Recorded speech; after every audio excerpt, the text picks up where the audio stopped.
Hello and welcome to the Media Podcast. I'm Matt Deegan. On the show today, it's awards fever as we look at who's in the running for the BAFTA TV awards, as well as all the winners at the ARIAS too. Also on the programme, Sky Sports cross the Rubicon and broadcast 3 p.m. matches. Disney Plus look to do fewer things better. So where are they putting all the Marvel money? All that plus we talk Eurovision controversy, why publishers are not fans of Google right now, and in the media quiz we play Does It Float? That's all coming up in this edition of the Media Podcast. In the news this week, Piers Morgan bagged an exclusive with the woman at the centre of the baby reindeer controversy. Comedy producer Fiona Harvey spoke to Piers Morgan on Thursday. Channel 4 continues to pause production on some of its big performers. Last week they confirmed no new episodes of 24 Hours in A&E will be filmed this autumn. And the same now goes for 8 out of 10 Cats Does Countdown. And the BAFTA TV Awards take place this weekend with Channel 4's expose of Russell Brand in contention in the current affairs category. Meanwhile, the Under Fire comedian was baptised this week by Bear Grylls. So that's all right then. Well, with me here in the London Podcast Studios, it's awards fever as we welcome broadcaster Alex Zane and down the line, media writer Caroline Frost. Hello, Alex. Hello, Matt. You popped up on our feed last week with your Countdown to the BAFTAs podcast. You've been recording lots of them. What have you learned along the way, Jerry Springer style? It's been a roller coaster, Matt. Highs and lows. No, it's been very enjoyable. I thank you for lending me your producer, the wonderful Matt Hill, for that podcast, Countdown to the BAFTAs. Yeah, it's been great. It's actually nice to be able to be on your podcast and actually offer some predictions, because the one thing, obviously, making the official BAFTA podcast, you have to maintain parity. There can be no undue preference for any of them. But now I'm here. You're free. Free to tell you who I think is going to win some of the bigger categories. Have you watched lots of the entries, most of the entries, some of the entries? I'm looking forward. This is if the child me could hear me say this now, I'm looking forward to not watching TV for a bit. I have seen an awful lot. I did my due diligence. I don't know whether you find this, but even if it wasn't relevant that I watch a show, I feel like a fraud. If you start talking about something or even nod along to someone else who's commenting on Happy Valley, for example, and you're like, but you haven't seen it, it doesn't work for me. So yes, I watched a lot. Especially Happy Valley, of course. And I suppose watch things which you maybe wouldn't normally have watched. Indeed. Squid Game, the challenge, wasn't on my radar, but I will say that I'd intended to watch one episode of everything to manage to get through the vast number of nominees.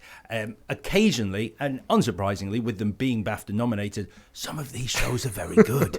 And so therefore, I ended up watching 10 hours of Squid Game, the challenge, when I should have been perhaps using my time more responsibly. Well, Caroline, this is for last year's telly mainly, isn't it? So big names, things like Happy Valley, as we mentioned, Succession, The Bear. What stood out for you in that list? Yes. What I find interesting is how many of these series we're farewelling them. So, for example, you mentioned Happy Valley, there's also Succession, there's also The Crown. I think one of the most possibly competitive categories is leading actor, and it just shows, it's a testament to the quality that we have on offer in the last 12 months of TV. So in that actor category, we've got Brian Cox for Succession, Dominic West for The Crown. We also have Steve Coogan for The Reckoning, which is perhaps a little bit controversial because obviously it was a spellbinding performance about an awful person in the form of Jimmy Savile. And of course, we have to mention as well Timothy Spall, The Sixth Commandment. So how you put a cigarette paper between any of those four, and I haven't mentioned Kane Robinson of Top Boy, which is also finishing, and Papa Essiedu, who was marvellous in the Lazarus Project. So that's just one category. I'm glad there are lots more, but I think it's just a testament to the quality. I think the days of TV being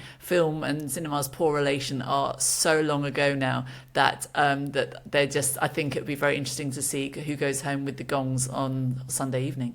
And yet, there is a word that is mentioned, I think, during awards season more than any other time of the year, and it's a word people love at this time of year: snub. What? Who was snubbed? What was snubbed? And I would argue, I do think They missed a trick by not nominating James Norton for Happy Valley. It's not a glaring omission because, as you just said, Caroline, it's a tremendous list. But really, his performance is equal, in my opinion, to that of Sarah Lancashire's in that series. And I think it's sad that he hasn't been nominated. Well, so that anybody can win these awards. In the Craft Awards, Charlie Brooker and Bisha Ali, they won. They beat Jesse Armstrong and Sally Wainwright. So anything can happen. And I don't want to be certainly don't want to be down on some of these nominations, but I do think it is surprising because I'm a huge Charlie Brooker fan, and yes, congratulations to him and Bisha Ali at the Craft Awards. But Demon 79 as a nomination here, and equal in nominations to Happy Valley. They both have 7 nominations. I've yet to meet someone for whom that is their favourite episode of season 6 of Black Mirror. It's a great episode because, in my opinion, none of them aren't great. But this, to be the one that has been selected and put forward and to have this many nominations, is a little bit of a surprise. Well, we will see. I suppose I've heard that the Royals are not attending the BAFTAs this year. Does that mean the Crown's got a much better chance, Caroline? I think Dominic West was very good. So who are we trying to... It's the Elizabeth Debicki era, isn't it? I've actually lost track with all the various incarnations. She was knockout as Princess Diana, but the royals and the crown, well, there is an argument that the royals need the crown. I think that people have written about this at length, discuss. Obviously, they don't like it when it doesn't reflect well on them, but the only thing worse than that is to be completely ignored. I don't think it will make that much difference. It does mean that Prince William won't have to perfect his sort of rigor mortis, polite smile, polite little clap for whatever goes on. It does give a little bit of freedom to the nominees. I thought there was the most Princess Anne moment. Did you see this last week? She was somebody asked her about the crown, and she made some reference to, apparently it took them 30 minutes to do my hair, the person playing me, and he takes me 5 minutes in the morning, which I thought was so Princess Anne. Very Princess Anne, yes. I think if anybody warrants a spin-off, I think Anne is surely a contender. I think she's probably the one we know least about, which means that the writers have got possibly the most fun to play with. From that list of supporting actresses, though, and going back to the Crown, I think Leslie Manville, she's my money. On the night, I think Leslie Manville for her portrayal of Princess Margaret. Okay, get on to Paddy Power, you've heard it here. Right, Disney CEO Bob Iger has indicated he's to concentrate on quality, not quantity, going forward after a poor performance at the box office and on its streamer Disney+. Alex, what's he been saying? Yeah, interesting that he top-loaded it with Marvel. He was talking a lot about Marvel and how they're going to ideally release 2 Marvel movies a year and 2 TV shows. And I think this is going to be music to a lot of cinema fans and Marvel fans, not to exhibitors, unfortunately, who are going to be chomping at the bit for movies to fill the gap left by Disney. But certainly it's a good decision. I mean, look, we went on a journey with the Avengers movies, with the first 10 plus years of Marvel, and after Endgame, which for a time was the highest grossing movie in the world, you need to hit the ground running. We've ended a chapter of Marvel's history. You need to hit the ground running, and they failed to do that. Now, not pointing any fingers, there were some interesting ideas. Getting Chloe Zhao to direct Eternals was interesting on paper. Did it work? No, it didn't work, and the box office reflected that. So I do think we're at a period now where they do need to reframe the Marvel universe. Are you saying that they don't need any more Ant-Man? Again, I mean, that's a perfect example of exactly what I'm talking about. Ant-Man and the Wasp, Quantumania, not a good film. I mean, the pressure on the shoulders of Deadpool 3, which is due out in just over a month, Deadpool and Wolverine, is immense because you can't move for articles going, this film has to save the MCU, because that's how bad it's got. I do think there's a bigger problem here, which is that while it's great that they want to increase quality over quantity, we're still looking at movies that cost in excess of $200 million to produce. Now, he did say in the same speech we're going to be working on some more original ideas as well, which is great, but Steven Spielberg, about 5 years ago, he claimed this was going to happen, and it has happened, that we have either end of a spectrum now. You have $200 million plus movies that cannot fail, otherwise we're in this situation that Bob Iger's referencing, and then you have much smaller budgeted movies, 10 million or less, because it's a risk.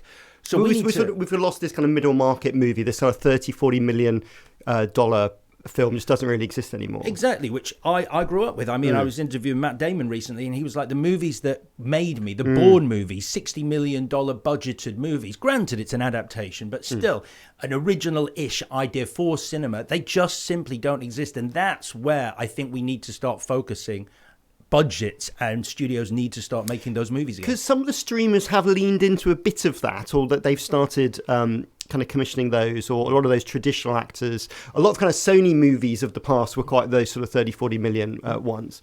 I mean, does this say, Caroline, something more about Disney Plus and the other streamers having to think about how they spend their money?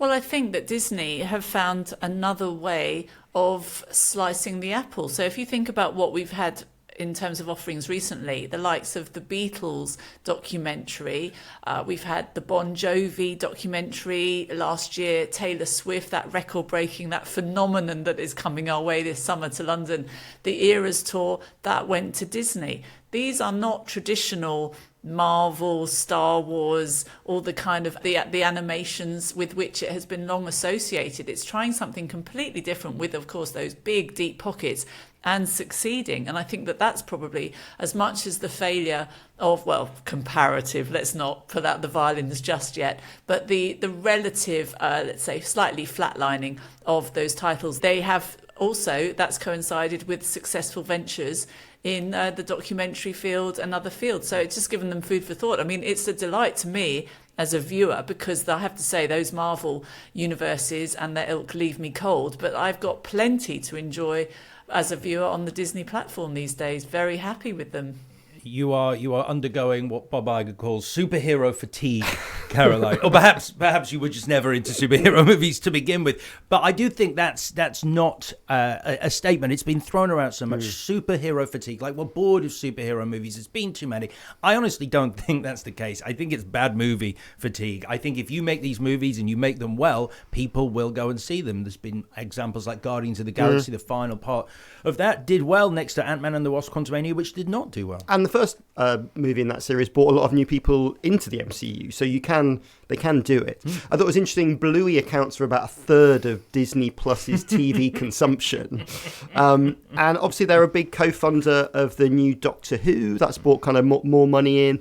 Are they trying to just maybe put their small amounts of money in more places to maybe see what can be a winner? You'd hope so. And I think another key thing, especially just to go back to Marvel, which is Bob Iger himself was using as an example, I think it was a huge mistake to demand that viewers of the MCU, the cinematic universe, to actually continue to follow it. You had to watch the Marvel TV series on Disney Plus, which I'm sure on paper to someone they were like, well, great, we're going to bring all these viewers into Disney Plus. A lot of people didn't do that because a lot of people can't commit to 10 hours of TV just to understand why suddenly Scarlet Witch is evil in the Doctor Strange sequel.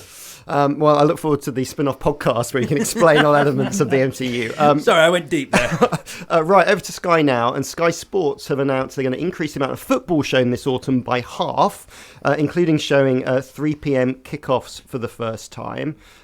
Caroline, 3 p.m. has always been sort of sacrosanct, but no more. No, bit of a sea change. I mean, obviously the purists will kick off and wave their scarves. What I find so fascinating is how now I walk here with care onto the pitch because I am not a football expert, but I am aware of, is it Manchester City's domination? I hear tell of somebody called Erling Haaland and co.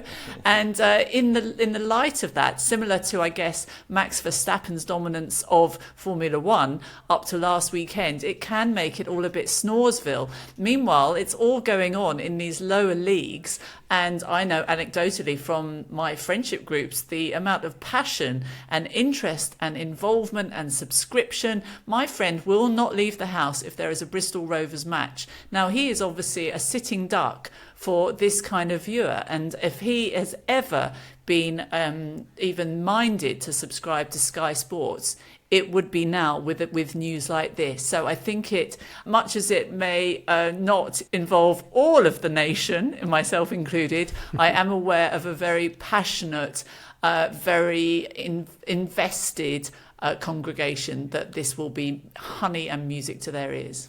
I mean, Alex, they've just signed a deal with the EPL and a lot of opportunities to put a lot of games on. What are they proposing?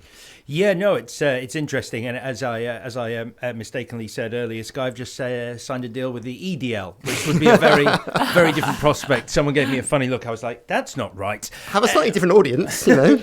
Yeah, it's interesting. I mean, I do feel a little bit like it is the blind leading the blind here, Caroline, because while all my friends were watching football and playing football in the field, I had the curtains drawn watching science fiction films as a child. So I am not the biggest football fan in the world, but I know there's a concern that perhaps attendance at these games may reduce as a result of them being televised. Now, having been to my very first football match only last year at Selhurst Park, my friend's a Crystal Palace fan. He took me down.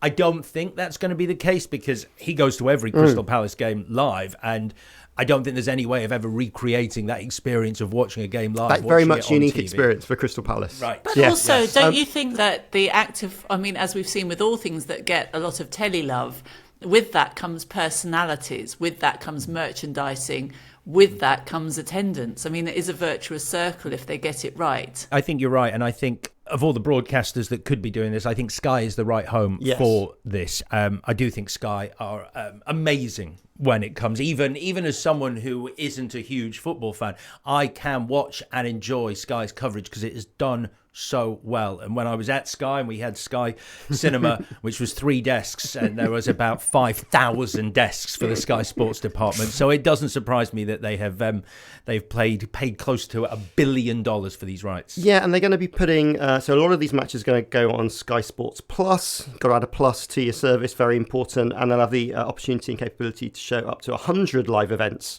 at once, all at no extra cost to subscribers. I mean, that's the things that they're fighting against Disney and Netflix. And when you look at your subscriptions each month, you think, what am I paying for?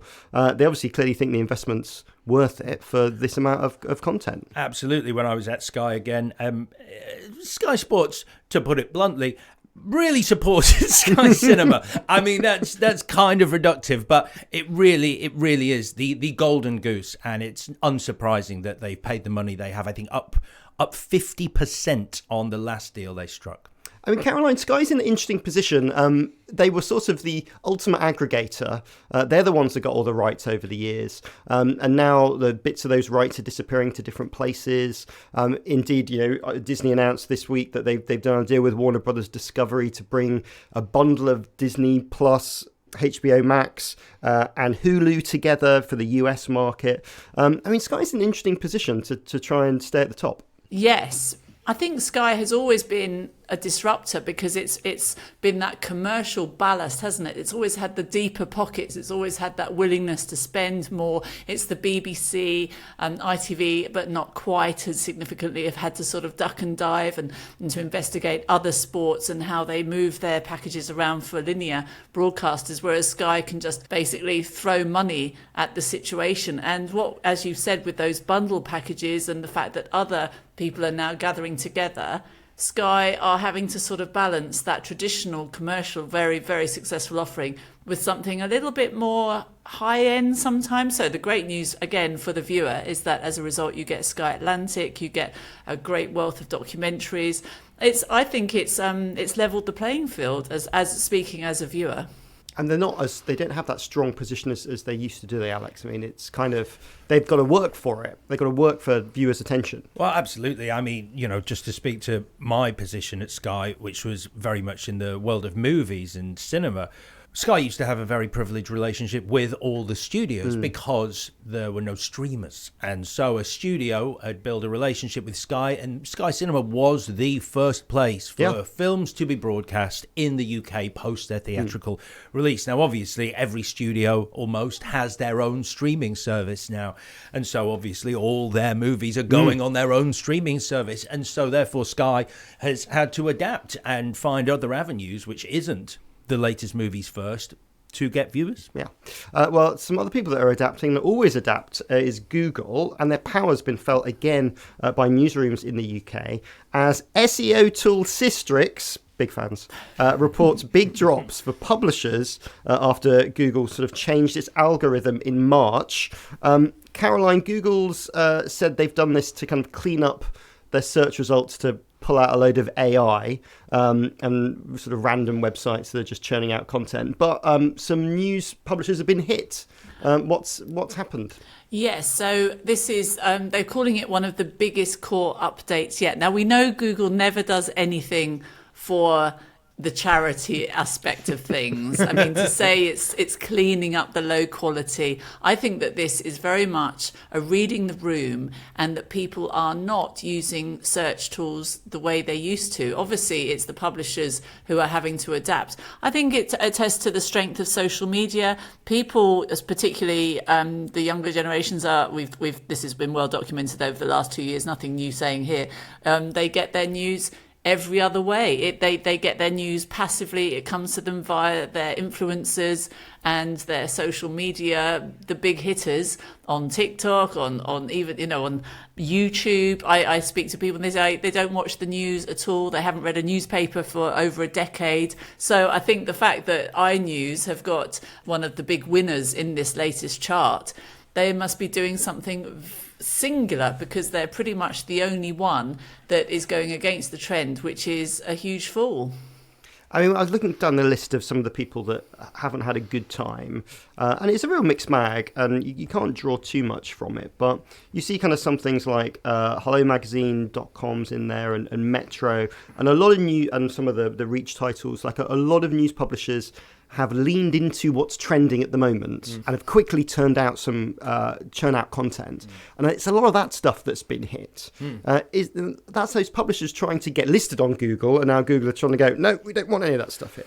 Well, I mean, if we are going to believe, which Caroline doesn't, and I don't either, but let's believe they are being completely altruistic here, and they just want us all to have a better experience. It says, according to Google, that what they've done is remove all these SEO explainer articles, which are clickbait, which are massively searched. But Alex Zane, what is your net worth? Yeah, it's in my search history. Yes, and so I think it's I think on that front, great. I think, because those articles are awful and they do pop up, and you're like, I don't need to know a breakdown of like who is Logan Roy in Succession. It's like you know these things. It's like, where can I watch X? It's amazing what comes up. So the idea of bumping those out and losing the visibility on those is great. I think, we're talking about, you mentioned like the Reach publications that have been here. I think that the sad thing is that the visibility that Google provides much smaller companies, they've really been hit by this, to the point that without the visibility on Google, they have gone bust. More than one company has folded as a result of Google making this core update. And also, I was in America earlier this year, and when you do searches, they now have AI answers that appear on top of the search terms that they have probably trained on most of the people that are below them in those search terms. There's some of this you look at and go, are they just kind of clearing the way for them to answer the questions and not send this traffic to people anymore? Well, quite often a lot of people have lost traffic because Google implemented a situation where they would answer your question. So you'd ask a question, and rather than, I think this is what you're talking about, the answer would appear on your Google search page. So you had no need to click on any of the websites that were offering the answer. Caroline, for news publishers, they're always pretty mean about Google, but they also want their traffic. Should they just be trying to build their own digital brands rather than hope that they'll get loads of traffic from social media and search to give them the page views they need to sell advertising on it? I have always thought, ever since the internet was born, ever since 20 years ago now, living in Australia, and Rupert Murdoch discovered the internet and decreed that there was to be a website to go with his tabloid newspaper in Melbourne.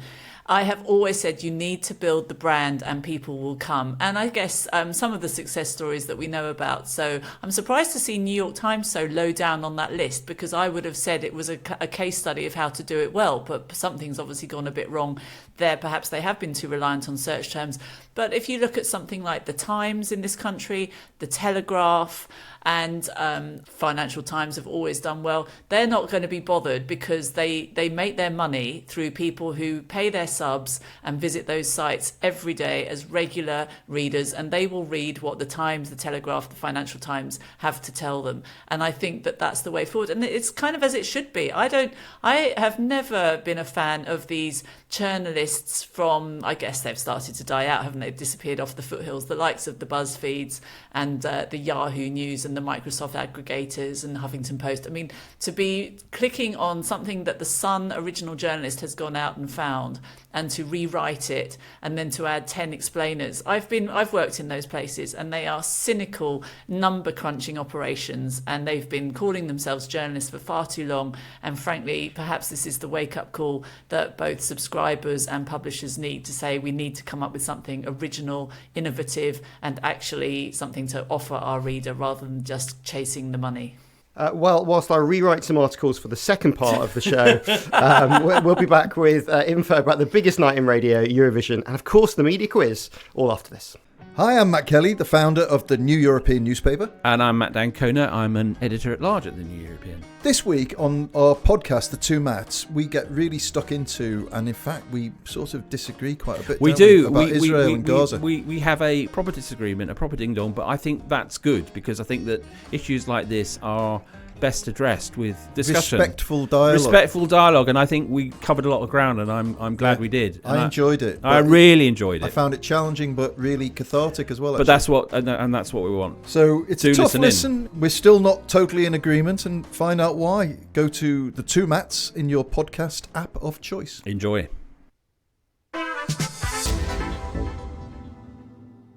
Welcome back. Alex and Caroline are here for some more news in brief. Over to the ARIAS. This is the Radio Academy's Awards Bash, where the BBC Asian Network came away with Station of the Year. Oh, FYI, my own fun kids, we got a bronze for that category too. Congratulations. That's okay. I'm here just fishing for those compliments. Alex, what did you see from that winners list?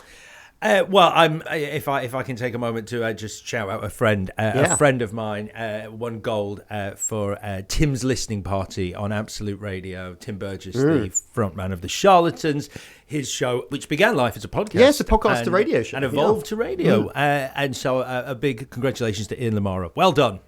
I think it was the first show that won, first award that won. I thought it was an interesting list, and I was sitting there in the audience waiting for mine to come up. And lots of BBC local radio success, and actually a lot of local radio success more generally, a lot of BBC success. There's sort of a lot of discussion. We've had it on the show about the kind of decline in local radio. Obviously a lot of network commercial radio, BBC local radio under threat. But it does show that when they've got a great story, they can do a great job with it. I mean, I don't know whether I should say this, but why not? Let's pull back the curtain. This is the media podcast after all. So I was once on the judging panel, back before they were the ARIAS and they were the Sony Radio Awards. I was on the judging panel for Newcomer of the Year, which is any radio DJ on any network who's only been going for, I can't remember, X amount of time. And what you got was a mix of local radio DJs who you'd not heard of, and then some bigger names. In the year that I was doing it, Jarvis Cocker was one of the names. And we were working out the shortlist. I posited the argument that you simply cannot have Jarvis Cocker and an unknown local radio DJ on the same list if this is going to a public vote, because ultimately the public are going to go, well, I know who that is. That's Jarvis Cocker. I'm going to vote for that. And I was never asked back to the judging panel.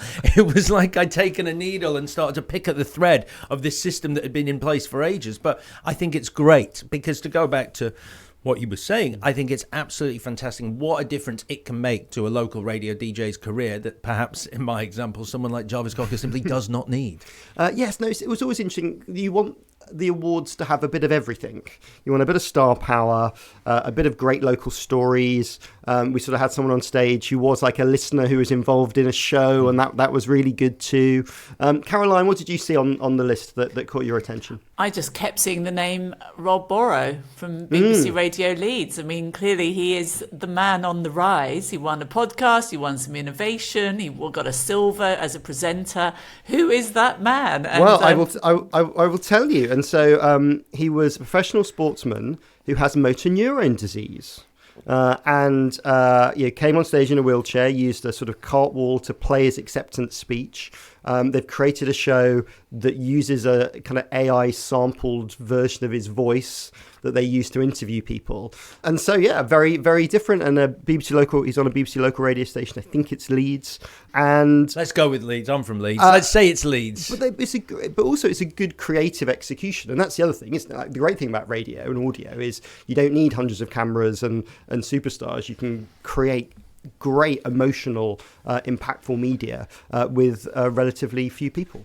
Well, we were on with you a few weeks ago, weren't we, for the Broadcast Press Guild Awards? And what we've always tried to do on those committees is, for the Innovation Awards, certainly, is when the medium meets the message and somehow they support and boost each other. And I think that, as you say, this is proof of that as well. Other names to pop out at me, you've mentioned the fact that local radio just seems to be the sort of the dying art, but is a lifeline for so many people. But also we should mention National Prison Radio. It did very well, got 2 mentions. When you think that that's a niche offering that mercifully perhaps most of us don't get to hear, it's obviously doing something very effective, and no doubt there will be human stories that come out of that, which one day we will hear about, I'm sure. It was lovely to see them do so well. I feel that radio has sent so many people into prison. It's nice that quality radio is coming out of prison. And one of the shows that won is basically a request show that has lots of kind of voice notes in it. And again, like in prisons, the way that they do media in prisons changes, what they have access to. COVID changed that quite a lot as well. And so a sort of a show which been very difficult to have done in the past in prison, you can now do. And it's I was looking up National Prison Radio after they won their awards. Very high proportion of the people that can listen do listen. And again, it's just back to, if you've got a reason to have a connection with an audience and you're making something particularly for them, then you'll enjoy getting listeners from it. I do think, just to champion the medium once more, I do think of all the mediums, there's an intimacy to radio between listener and broadcaster that exists in no other medium. Right, finally before the quiz, let's talk Eurovision. Caroline, likely a more muted affair than last year. Obviously, because it's not in the UK, but also... Wow, last year, Graham Norton is one of the most experienced broadcasters in the country, and I've never seen him look flustered. And, 10,000 Liverpudlians screaming behind him finally broke Norton. Well, it's sort of back to the home of Eurovision this year, isn't it? Going to Sweden. But obviously conflict in Gaza, issues, Israeli contestants as well. Caroline, that's going to affect all the coverage, isn't it? All the events. Yes, it's 50 years since ABBA won, so one of the great, hopefully musical headlines will be, I'm crossing everything, that if ever the four of them feel minded to reunite, it will be on Saturday night in Malmo to give everybody what they need. Bjorn, I'm sure, needs no encouraging. Benny not far behind him. It's the ladies that have always been a little bit harder to persuade. They've kind of poked their heads out. I think they made an appearance at the first night of ABBA Voyage, but they didn't have to do any singing. So that could be a lovely nostalgic hook. But everything else is shrouded with this political context. Even our dear Ollie Alexander has found himself under duress because he signed a petition demanding the end of the activity in Gaza, and Queers for Palestine jumped on that and said, well, if he thinks that that's the case, he should be boycotting the competition as long as Israel are involved.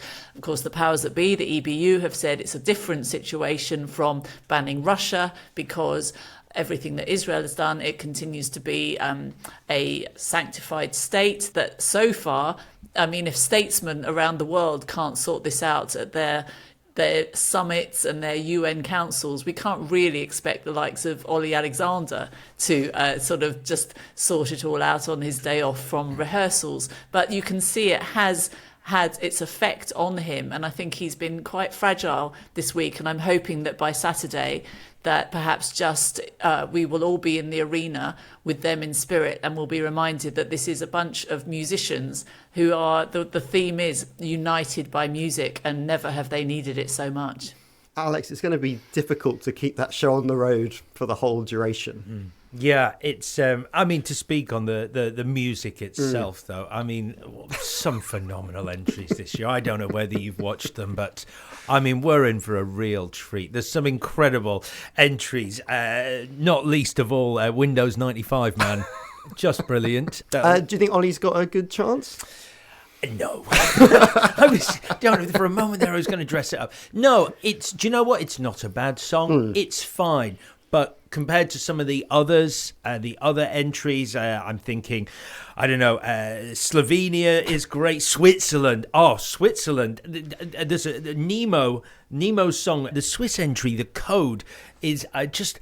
I mean, never have I ever heard a song which involves rap and falsetto operatics within 3 seconds of each other. It's an incredible piece of music. Caroline, anybody you think we should be looking out for? Well, I hope Ukraine do well, because they do. I spoke to the two ladies that are competing for Ukraine this week, and I get the sense that they think that they've become yesterday's war, that they said boycotting is not an option for them because they are desperate to raise funds. If they do well, that they're going to do the same as Kalush Orchestra 2 years ago, and any money they make will go straight into the war effort. But they were somewhere like 10th in the bookies chart. Following a stomping first semi-final performance, they're now going up that bookies chart. So I wish them well on Saturday for sure. Well, Saturday's going to be a good night for BBC One. Double Doctor Who, then Eurovision. I'm sure Charlotte Moore's rubbing her hands with glee at the hope of super rating. Yeah, and then Sunday, the BAFTAs. And then, of course, no small event either. Right, just enough time for the media quiz. This week, we're playing Does It Float? I feel that the producer, Matt Hill, is just making me do more and more difficult things with the quiz. Luckily, there aren't any props. I'm going to give you a media property that's been in the news in the past week. You've just got to tell me if the talent and or product is about to set sail on the high seas of success or sink without a trace. So buzz in with your names if you know the answer. So Caroline, you will say... Caroline. And Alex, you will say... Alex. Let's play Does It Float? So buzz in if you think you know. Question number 1, Mo Gilligan. Alex. Yes, he... Sink or float? This is... He's floating. He is floating, right? He is floating. Why is he floating? He's floating because he has just signed a deal to make a new podcast with Global, an interview show. I forget the name. It is called Beginning, Middle and End. Right. I mean, he's a popular guy, does a great job. Has he ever really found like the right vehicle? Yeah, I mean, I think 3 BAFTAs would suggest that he probably has. Yeah, I mean, I'm interested as someone who, like, you know, my bread and butter is podcast interviews. I'll be interested to see what angle it takes, beginning, middle, and end. I when I read the title, I was like, okay, is that interviewing filmmakers? Because otherwise, you know, I've got competition. but yeah, I'm intrigued to know what. I don't think they've said what it is, other than it's an interview show. So you know, as you're no doubt aware, I mean, the podcast market is busy. Super competitive. It's a super competitive place, and to cut through, you have to be offering something that people can't get anywhere else, other than being a very charming media personality, which he is. Okay, 1 point to you. Question number 2, Sky continuity announcers. Caroline. Floating or sinking? Apparently sinking, because Sky are removing their continuity announcers from 6 of their channels.